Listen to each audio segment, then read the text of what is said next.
Si estás toda la tarde, ¿por qué no preparas?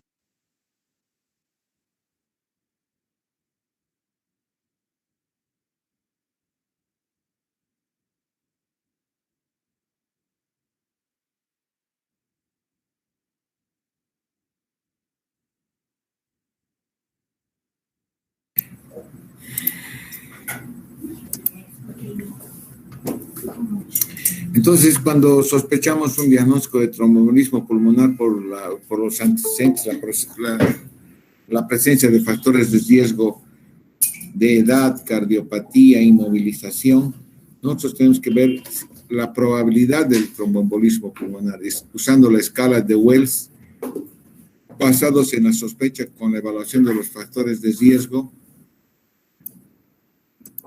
el cuadro clínico con los síntomas y los signos que se detectan en el tromboembolismo pulmonar y el análisis de laboratorio, sobre todo por los resultados de D-dímero, la gasometría arterial, una radiografía de tórax y un electrocardiograma. Entonces, en base a esta evaluación, nosotros vamos a encontrar la probabilidad de tromboembolismo pulmonar, una alta probabilidad o una baja probabilidad de tromboembolismo pulmonar. Y si queremos confirmar esa alta o baja probabilidad de tromboembolismo pulmonar, tenemos que hacer otros estudios. Pero nosotros, para iniciar el tratamiento, no tenemos que esperar a hacer estos otros estudios, porque estas otras evaluaciones a veces tardan en realizarse, a veces no se pueden realizar porque hay que trasladar a otros hospitales a otros centros para poder realizar estas evaluaciones. Entonces, no es imprescindible a veces confirmar la presencia de un tromboembolismo pulmonar.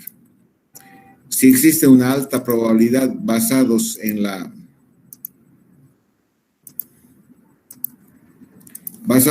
sospecha clínica, el cuadro clínico más los estudios básicos a realizar, entonces nosotros debemos iniciar el tratamiento. Para confirmar la sospecha podemos hacer, lo más sencillo es ver si existe o no existe un estado de trombosis venosa de los miembros inferiores. Es el estudio más fácil a realizar, es el estudio más rápido a realizar y sin mayores inconvenientes. Si existe evidencia de trombosis venosa de miembros inferiores, no necesitamos hacer otros estudios, porque la trombosis venosa de miembros inferiores nos va a permitir deducir que estamos ante una enfermedad venosa tromboembólica. Y si a eso tenemos asociado una alta probabilidad de tromboembolismo pulmonar, entonces nosotros estamos autorizados a poder realizar iniciar el tratamiento del tromboembolismo pulmonar. Una gamografía pulmonar de ventilación y perfusión. La gamografía pulmonar de ventilación y perfusión tampoco es un estudio que se hace en todo lado. Una angiotomografía pulmonar de alta resolución. Eso es quizás lo más probable, el estudio más fácil de realizar, sin embargo es costoso y implica la inyección de contraste, lo mismo que una angiografía pulmonar. La inyección de un contraste que en una persona mayor, en una persona que tiene una patología asociada con un cáncer, con un daño renal, puede inducir mayor daño renal. Cuando nosotros nos enfrentamos a un tromboembolismo pulmonar, debemos averiguar la severidad del tromboembolismo, el riesgo que existe de mortalidad temprana por el tromboembolismo. Cuando existe un alto riesgo de mortalidad temprana por el tromboembolismo, debemos cambiar la pauta terapéutica.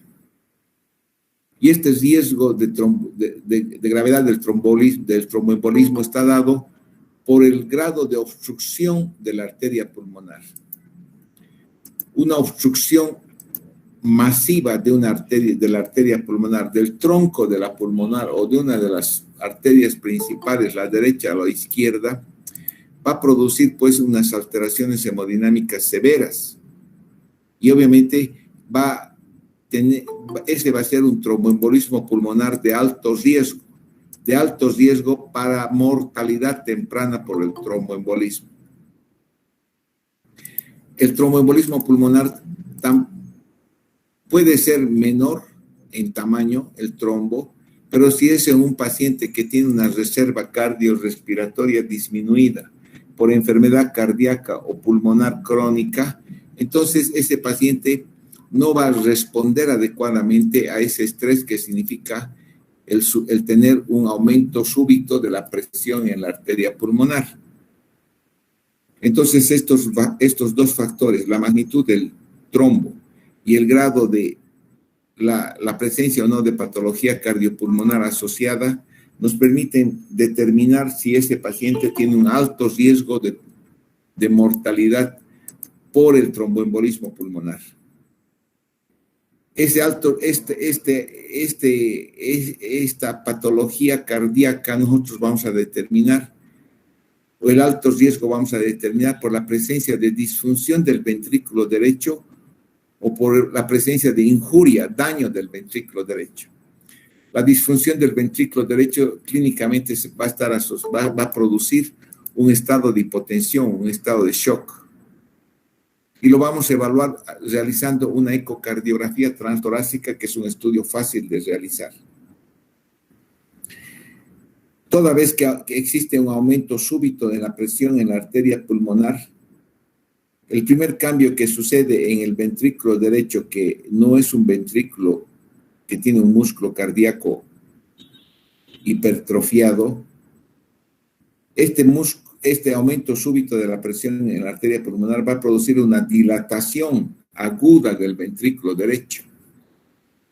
Esta dilatación aguda del ventrículo derecho va a producir una injuria, un daño de las células miocárdicas del ventrículo derecho que se va a manifestar con la liberación de troponinas. Entonces, la liberación de troponinas es un signo de que se está produciendo un daño miocárdico. Microinfartos a nivel del ventrículo derecho.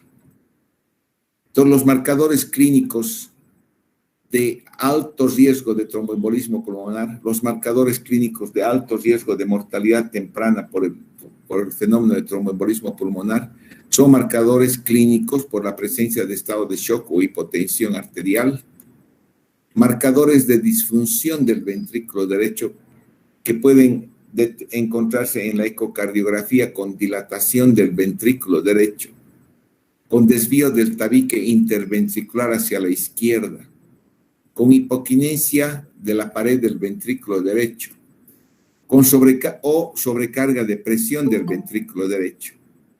Todos estos hallazgos electrocardiográficos nos van a permitir decir que existe una disfunción del ventrículo derecho. O en la tomografía o angiotomografía, si encontramos dilatación del ventrículo derecho o un desvío del tabique interventricular hacia la izquierda de disfunción. O la presencia del péptido natriurético atrial o el propéptido natriurético cerebral que están elevados. El péptido natriurético atrial es un péptido que se produce cuando existe una dilatación auricular. Toda vez que va a haber aumento de la presión en la arteria pulmonar, se va a dilatar el ventrículo derecho y por ende también se va a dilatar la aurícula derecha. Esta dilatación súbita grave de la aurícula derecha va a producir la liberación de este péptido natriurético atrial, que también es un marcador de disfunción del ventrículo derecho.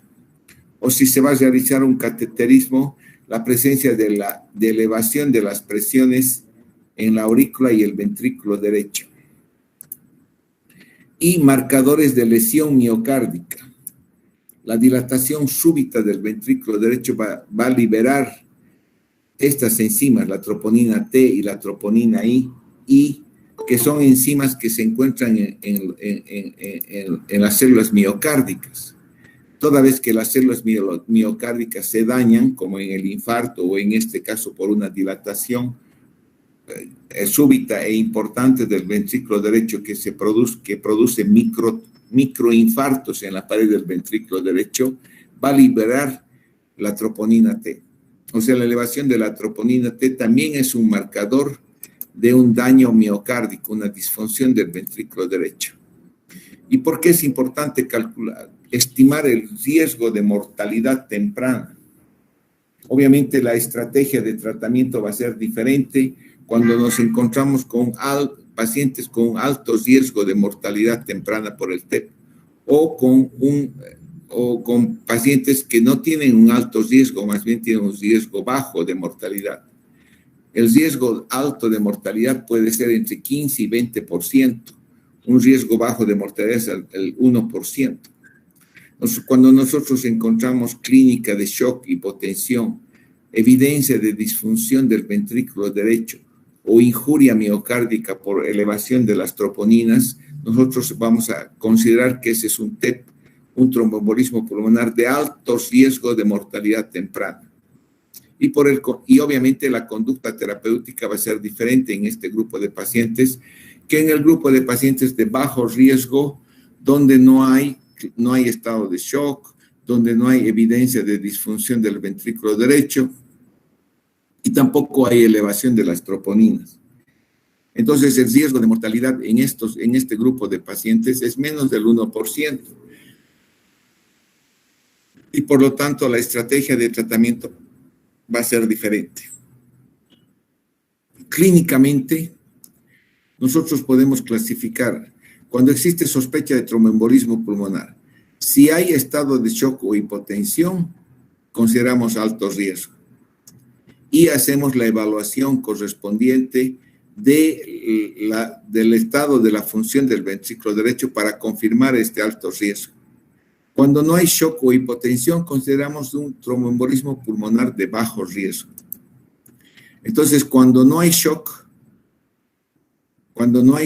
y las troponinas están normales o el ventrículo derecho está normal en la tomografía, es suficiente a veces una anticoagulación simple.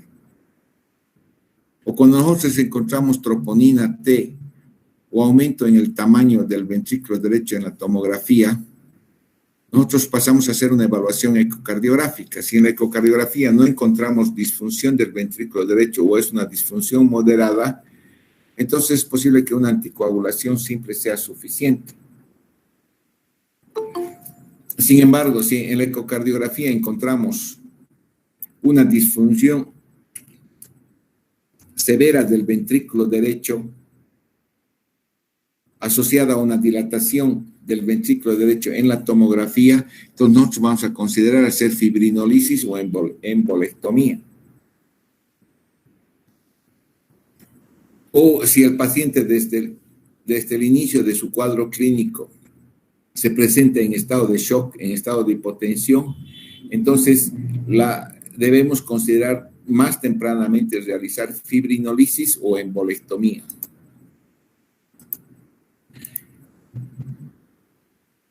En el tromboembolismo pulmonar o la enfermedad venosa tromboembólica de bajo riesgo, cuando el diagnóstico de tromboembolismo pulmonar es muy probable, basado en los factores de riesgo, en la escala de Wells, basado en la clínica, y el diagnóstico es muy probable de tromboembolismo pulmonar, al mismo tiempo que estamos realizando los estudios para confirmar un tromboembolismo pulmonar, pedimos laboratorios, radiografía, ecocardiografías, una angiotomografía si es necesario. Debemos empezar un tratamiento lo más temprano posible. Cuando es de bajo riesgo, el tratamiento es anticoagulación y lo primero que debemos preguntarnos es, ¿existe contraindicaciones para la anticoagulación? Si no existe contraindicaciones para anticoagulación, debemos iniciar rápidamente la administración de heparina endovenosa o subcutánea más anticoagulación por vía oral. Y mientras tanto se continúan con los estudios complementarios. Las contraindicaciones para el uso de la heparina, obviamente la heparina es un anticoagulante que potencia la antitrombina 3 Y su efecto colateral más importante y problemático es las hemorragias. Entonces, las contraindicaciones absolutas para la administración de una anticoagulación es la presencia de una hemorragia digestiva reciente o una hipertensión arterial severa que va a aumentar el riesgo de hemorragias intracerebrales, o si tiene un trastorno hemorrágico primario, o sea, antecedente de una hemorragia intracerebral en menos de 3 meses. Entonces, estos elementos donde existe la posibilidad de complicarse con hemorragia, nos contraindican el uso de la heparina. La insuficiencia hepática también es otra contraindicación, pero es relativa a esa contraindicación. Si decimos utilizar heparina endovenosa, el anticoagulante, que potencia la acción de la antitrombina 3. La antitrombina 3 es un anticoagulante natural que todos tenemos en nuestro cuerpo. Y la heparina funciona potenciando la actividad de la antitrombina 3. Por vía intravenosa, la dosis inicial de la heparina es más o menos 80 unidades por kilo peso, lo que equivale a administrar entre 2.000 y 3.000 unidades endovenosa en la primera dosis. Y se administra luego la dosis de mantenimiento. La dosis de mantenimiento con una dosis de 15 a 80 unidades por hora por una bomba de infusión, lo que implica dar una dosis alrededor de 800 a 1.200 unidades de heparina cada hora. Cuando administramos heparina, nosotros tenemos que controlar la dosis que damos, porque si damos una dosis excesiva, obviamente va a haber un alto riesgo de hemorragias, complicaciones hemorrágicas, digestivas, cerebrales, las más graves. O si damos dosis muy bajas, no vamos a tener el beneficio terapéutico de la heparina. Por lo tanto, nosotros tenemos que controlar la dosis que damos de heparina y controlamos analizando el tiempo parcial de tromboplastina activado. El tiempo parcial de tromboplastina activado. Se pide un valor de APTT antes de iniciar la heparina y a las 6 horas de haber realizado la dosis de carga y haber mantenido una dosis de mantenimiento entre 800 a 1.000 unidades por hora. Habitualmente lo que damos son 2.000 unidades endovenoso como dosis de impregnación y dejamos una infusión de alrededor de 1.000 unidades de heparina por hora. Una vez pasadas las 6 horas de recibir 1.000 unidades por hora de heparina, se pide un APTT. Y ese APTT, ese nivel de APTT debe estar entre 2 a 2.5 veces el valor basal. Eso significa que si yo tengo un APTT antes de iniciar la heparina de 30 segundos, que es un valor normal, una anticoagulación eficaz con heparina va a significar que ese APTT a las 6 horas de haber iniciado la infusión de heparina debe subir a 2 veces 30, o sea, estar entre 60 segundos o 2 veces y media, entre 60 y 70 segundos. Si a las 6 el APTT de control se mantiene entre 60 y 70 segundos, entre 2 o 2 veces y media el valor basal, que en este caso sería el ejemplo entre 60 y 70 segundos, yo mantengo la misma infusión de heparina. Pero si ese APTT a las 6 horas de iniciada la anticoagulación con heparina, ese APTT no ha llegado a 2 veces el valor basal, no ha llegado ni a 60 segundos en el ejemplo dado, entonces lo que yo tengo que hacer es incrementar la dosis, la infusión de heparina. Y lo que se hace es modificar más o menos en 200 unidades hora la heparina. Si estoy en 1.200 unidades hora, entonces subo a 1.400 unidades hora. Y repito el mismo procedimiento a las 6 horas para saber si con esa nueva dosis llego a los niveles terapéuticos adecuados. Si por el contrario, al haber iniciado esta dosis estándar de infusión de heparina, el APTT supera 2 veces el valor basal, 2.5 veces el valor basal, en el ejemplo dado de 30 segundos, 2.5 veces sería más de 75 segundos.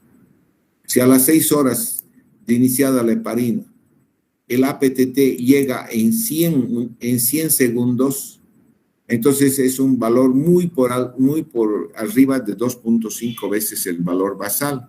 Entonces debo disminuir la infusión de heparina en 200 unidades. Si estaba dando 1.200, entonces ahora paso a dar solamente 1.000 unidades por hora y repito ese control cada 6 horas hasta tener un APTT estable en un nivel estable de anticoagulación terapéutica óptima, que es 2 a 2.5 veces el valor basal. A veces, cuando el nivel de APTT llega muy elevado, a veces es necesario suspender la infusión de heparina 1 o 2 horas y reiniciar la infusión disminuyendo la heparina en 200 unidades y realizar un nuevo control de APTT a las 6 horas de realizado el cambio correspondiente en la dosis de heparina. O a veces cuando el APTT no llega ni a 1.5 veces el valor, si el ejemplo de APTT que hemos dicho de 30 segundos, empiezo a administrar 800 unidades de heparina y el APTT a las 6 horas de iniciar esa infusión de 30 segundos solamente se ha modificado a 35 segundos, se ha modificado muy poco, a veces es necesario dar un nuevo bolo de heparina, una nueva dosis de 80 unidades, otras 2.000 unidades, y reiniciar y dar un bolo de 2.000 unidades y modificar la infusión de heparina aumentando en 200. Si estábamos en 800, obviamente vamos a subir a 1.000 unidades por hora y vamos a pedir nuevamente a las 6 horas de realizados esos cambios un nuevo control de APTT para adecuar el nivel de APTT a estos valores de anticoagulación óptima, adecuada en pacientes de bajo riesgo con enfermedad venosa tromboembólica. Indudablemente, la infusión de heparina endovenoso implica realizar todo este control de la anticoagulación. Implica realizar modificaciones de la dosis de infusión de heparina de acuerdo a los niveles de APTT en que nos encontramos. Es por eso que actualmente a veces es suficiente usar, cuando los pacientes son de bajo riesgo, heparinas de bajo peso molecular. Heparinas de bajo peso molecular, y la más usada es la enoxaparina, a una dosis de 1 miligramo kilo peso por vía subcutánea cada 12 horas o 1.5 miligramos cada día. Entonces, la administración de heparinas de bajo peso molecular me permiten administrar una heparina en dosis adecuadas, tener un beneficio de anticoagulación, el beneficio del tratamiento anticoagulante y tener menos riesgo de complicaciones hemorrágicas. Y no necesito realizar todo esta evaluación cada 6 horas para llegar a un nivel de anticoagulación adecuado. Con la administración de heparina, de enoxaparina, heparinas de bajo peso molecular, en estas dosis, yo voy a tener un tratamiento anticoagulante adecuado. No necesito realizar controles de coagulación y voy a tener el beneficio de una anticoagulación óptima en un paciente con tromboembolismo pulmonar de bajo riesgo. Indudablemente en los pacientes en los que se confirma la presencia de una enfermedad venosa tromboembólica, un tromboembolismo pulmonar de bajo riesgo, al mismo tiempo de administrar de iniciar la administración de heparina no fraccionada o heparina de bajo peso molecular, debo iniciar una anticoagulación oral. Porque estos pacientes van a tener que estar anticoagulados durante mucho tiempo. El tiempo de administración de la heparina no fraccionada o la heparina de bajo peso molecular no va a ser más allá de 5 o 7 días. Yo necesito administrar anticoagulantes por vía oral. Los anticoagulantes por vía oral, los que actualmente usamos cada vez menos, es la warfarina, que es un anticoagulante que inhibe los factores vitamina K dependientes producidos en el hígado. Los factores 2, 5, 7, 10. Y obviamente para que la warfarina empiece a actuar, no es como la heparina que yo le doy por vía endovenosa y la acción anticoagulante de la heparina empieza rápidamente, sino que la warfarina, para que empiece su efecto anticoagulante, va a tardar por lo menos 48, 72 horas. Porque una vez que ingresa la warfarina en el cuerpo, recién empieza a disminuir la producción de los factores de coagulación. Los factores ya producidos no se van a alterar por la presencia de warfarina. Entonces, el efecto anticoagulante de la warfarina va a tardar 48, 72 horas en empezar su acción. Es por eso que se debe iniciar la warfarina desde un principio en el tratamiento. La dosis inicial, alrededor de 5 a 10 miligramos en las primeras 48 horas. La dosis de mantenimiento puede variar dependiendo de las personas entre 2.5, 5 o hasta 10 miligramos por día. Habitualmente se anticoagulan adecuadamente con estos valores. E indudablemente la warfarina también necesita un control de los parámetros de coagulación, porque como anticoagulante también induce la probabilidad de complicaciones hemorrágicas. Entonces nosotros debemos controlar el índice normatizado internacional, el TP-INR. El TP y el INR antes se evaluaba en base al resultado en porcentaje o en segundos, pero esos valores eran variables dependiendo los laboratorios y dependiendo la forma de estudio, la forma de cómo realizaban el estudio del TP-INR. Para realizar el TP-INR en el laboratorio tienen que administrar tromboplastina. Y esos valores de tromboplastina son diferentes. Entonces el mismo paciente nos daban diferentes valores de TP-INR en tiempo o en porcentaje, de acuerdo al laboratorio.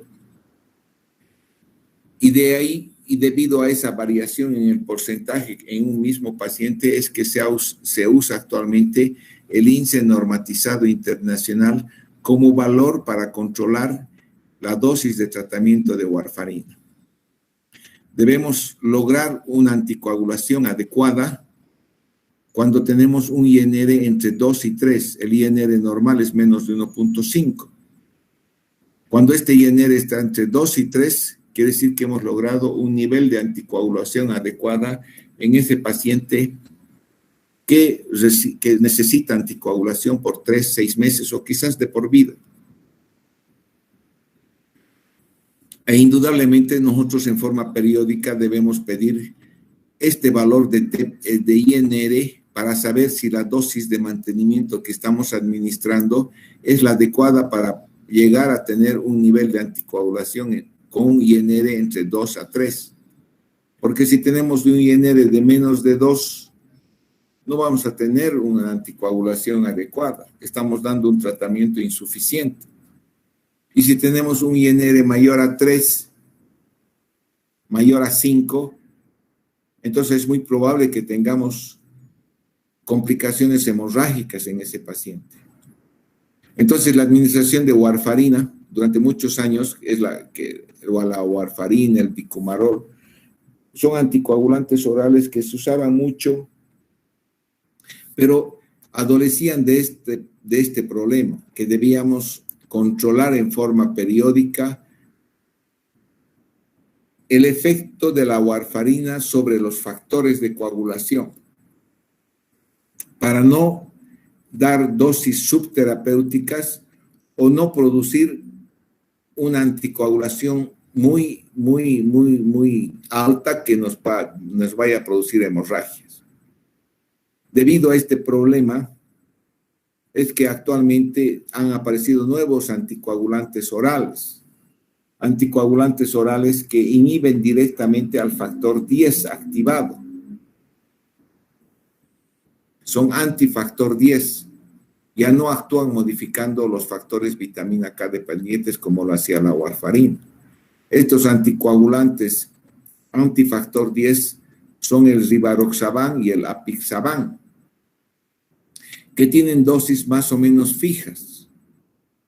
El rivaroxaban entre 10 a 20 miligramos diario, dependiendo del peso del paciente. Menos de 65 kilos, 10 miligramos. Más de 65 kilos, 20 miligramos. Y lo mismo para el apixaban. Estos anticoagulantes tienen una acción fija sobre el factor 10 activado. O sea, solamente van a inhibir una vez que se está produciendo la activación de la coagulación, porque factor 10 activado, yo no voy a tener. Hola.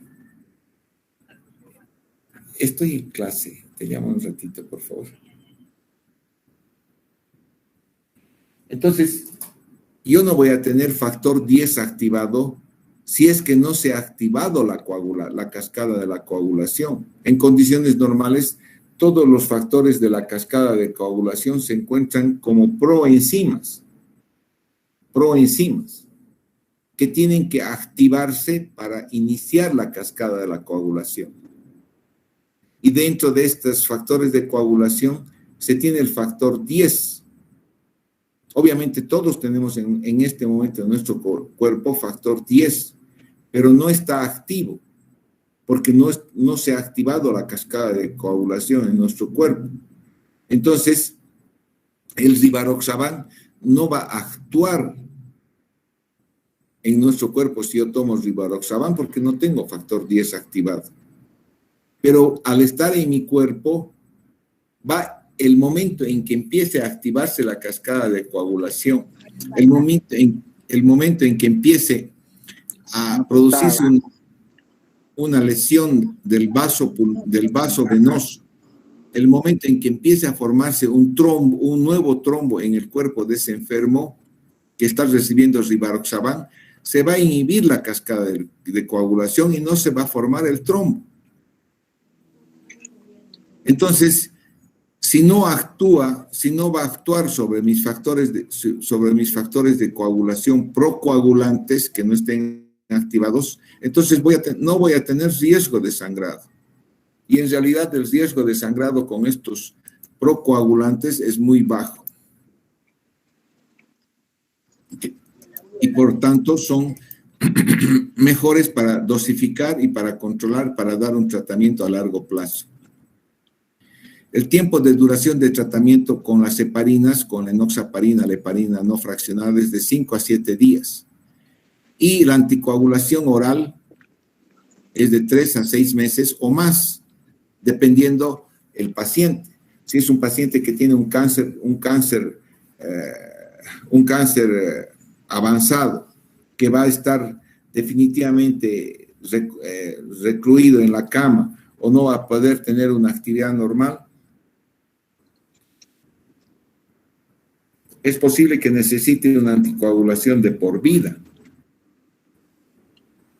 Pero si es un paciente que ha tenido un tromboembolismo pulmonar producido por una trombosis venosa porque ha viajado en una flota y ha estado 12 horas sentado en una flota y no tiene otros factores de riesgo para tener enfermedad venosa tromboembólica, entonces es posible que su tiempo de anticoagulación sea suficiente de 3 a 6 meses. Entonces, Roberto, creo que tienes tu micrófono activado. Entonces, se puede elegir entre la warfarina o el rivaroxaban. El problema, indudablemente, del rivaroxaban, del apexaban, es el costo. La warfarina es posible que cueste $1, el rivaroxaban cuesta entre 20 y 30 pesos. Entonces, el administrar el rivaroxaban de por vida implica pues un alto costo. Y los riesgos, pero el problema de la warfarina de bajo costo es la hemorragia.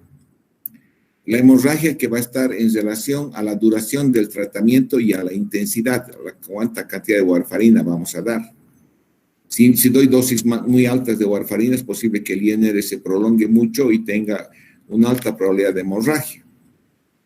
Si yo estoy anticoagulado con warfarina y tomo otros medicamentos que van a potenciar la acción de la warfarina, como los antibióticos, los antiinflamatorios, entonces, si yo he estado estable tomando una tableta de warfarina y decido tomar, porque tengo amigdalitis, una amoxicilina junto con un antiinflamatorio, es posible que durante ese tiempo que está tomando el antibiótico y el antiinflamatorio, aumente la acción farmacológica de la warfarina y corre el riesgo de hemorragias.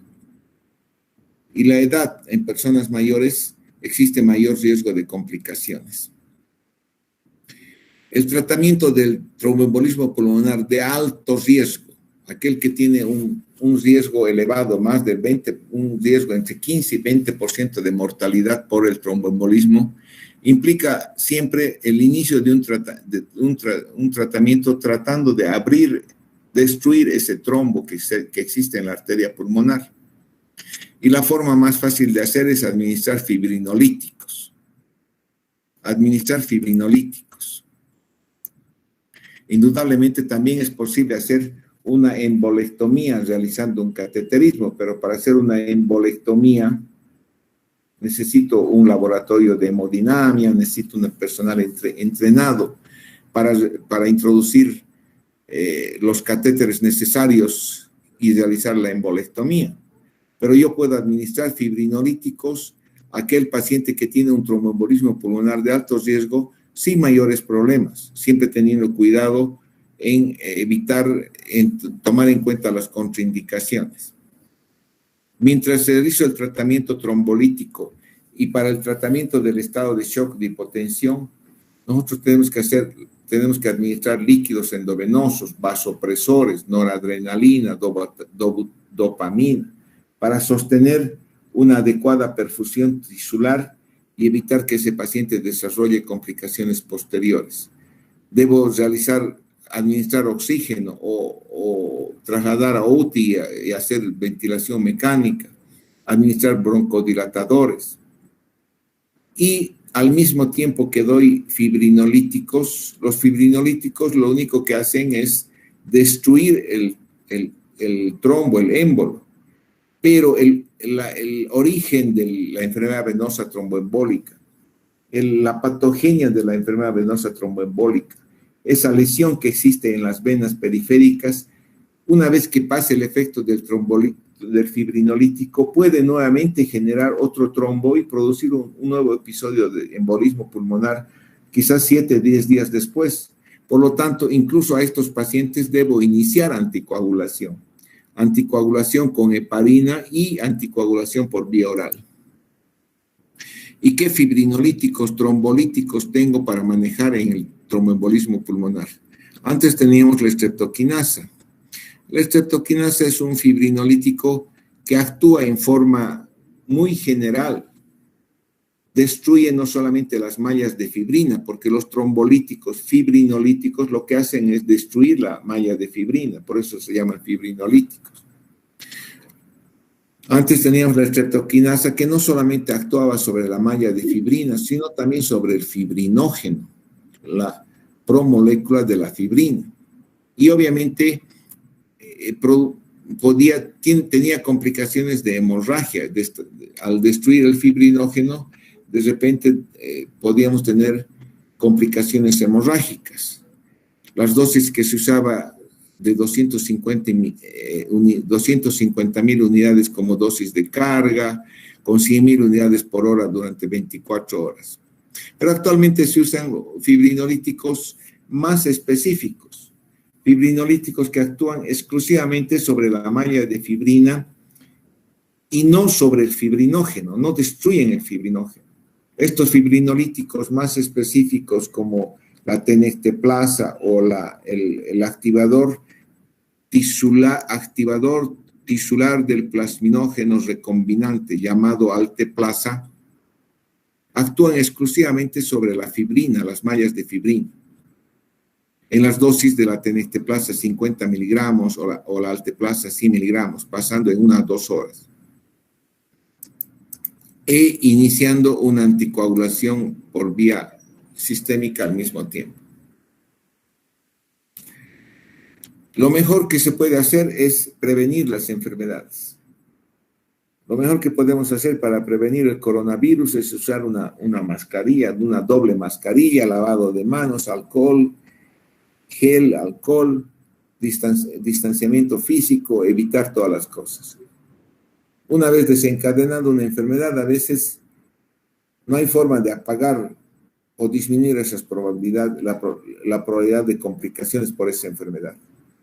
De ahí que la mejor medicina es la profiláctica, la medicina primaria que trata de evitar los problemas. Y dentro del tromboembolismo pulmonar debemos considerar la profilaxis de la enfermedad venosa tromboembólica. En aquellos pacientes que tienen factores de riesgo elevados, que tienen muchos factores de riesgo para enfermedad venosa tromboembólica. Si estos factores de riesgo son mayores, puedo administrar yo enoxaparina 40 o 60 miligramos subcutáneo cada 12 horas, que es la más usada. O usar warfarina en el periodo postoperatorio, buscando un INR no en el nivel de anticoagulación. Bueno, anticoagulación, pero una anticoagulación más leve, no entre 2 y 3. Obviamente, la warfarina postoperatoria podría ser la administración de warfarina postoperatoria podría ser un tratamiento muy, muy debatible, muy criticado, porque no voy a dar a una persona que ha tenido una resección masiva del colon una warfarina con el riesgo de producir la hemorragia en esa zona postoperatoria. Entonces, mejor usar enoxaparina o usar rivaroxaban o apixaban, que van a producir una profilaxis, pero van a disminuir los riesgos de hemorragias. En aquellos pacientes con unos riesgos mayores de tromboembolismo pulmonar y que tienen episodios repetitivos de fenómenos tromboembólicos, incluso es necesario colocar un filtro de Greenfield a nivel de la cava inferior. Es un filtro, un paraguas. Se instala un paraguas en la cava inferior por debajo de las venas renales y este paraguas va a evitar que cualquier émbolo que haya salido de las venas safenas o ilíacas pase por la vena cava inferior y se atrapa en el paraguas. El problema es que después de varios meses este paraguas produce un grado de obstrucción en la vena cava inferior y nosotros vamos a tener un paciente con hinchazón, edema de los miembros inferiores. En aquellos pacientes con riesgo moderado para tromboembolismo podemos usar solamente la heparina no fraccionada por vía subcutánea 5.000 unidades cada 8, cada 12 horas, que tiene un costo muy bajo.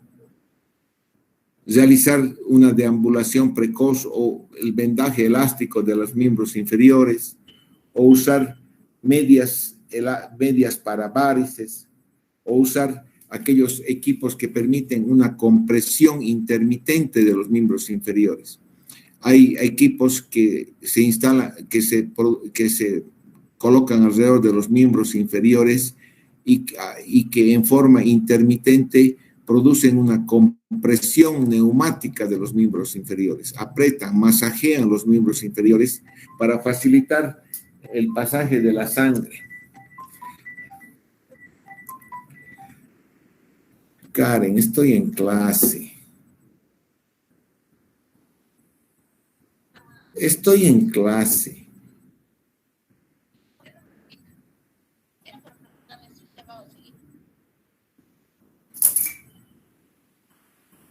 Eso se llaman los compresores neumáticos intermitentes. Y en los pacientes de bajo riesgo solamente se puede usar una deambulación precoz, un vendaje elástico de miembros inferiores que van a producir la compresión de las venas, van a evitar que se produzca el éxtasis venoso. Entonces, la profilaxis del tromboembolismo pulmonar puede disminuir el riesgo de esta enfermedad que puede producir una mortalidad alta y que complica la evolución de cualquier otra patología. ¿Tienen alguna pregunta? Buenas noches, doctor. ¿La profilaxis que nos indicaba es solamente en caso de que exista factores de riesgo o ya que tenga el paciente un episodio previo de tromboembolismo? Si un paciente tiene episodio previo de tromboembolismo, entonces con mayor razón ese paciente debe realizar profilaxis. Si ha tenido un episodio de tromboembolismo pulmonar meses o años antes y ese paciente es cardiópata, tiene sobrepeso y tiene esos factores de riesgo y tiene una actividad sedentario, quizás es posible que ese paciente tenga que ser anticoagulado de por vida. Si es un paciente que, por ejemplo, tiene varices de los miembros inferiores de grado avanzado, es mayor, entonces es posible que ese paciente tenga que usar vendas para varices de por vida. Entonces, esta profilaxis que hemos señalado son para pacientes hospitalizados, pacientes en los cuales aumenta el riesgo de tromboembolismo pulmonar. En forma crónica o en pacientes que ya están en su domicilio, la profilaxis que vayan a tener para tener tromboembolismo pulmonar va a depender de su cuadro clínico.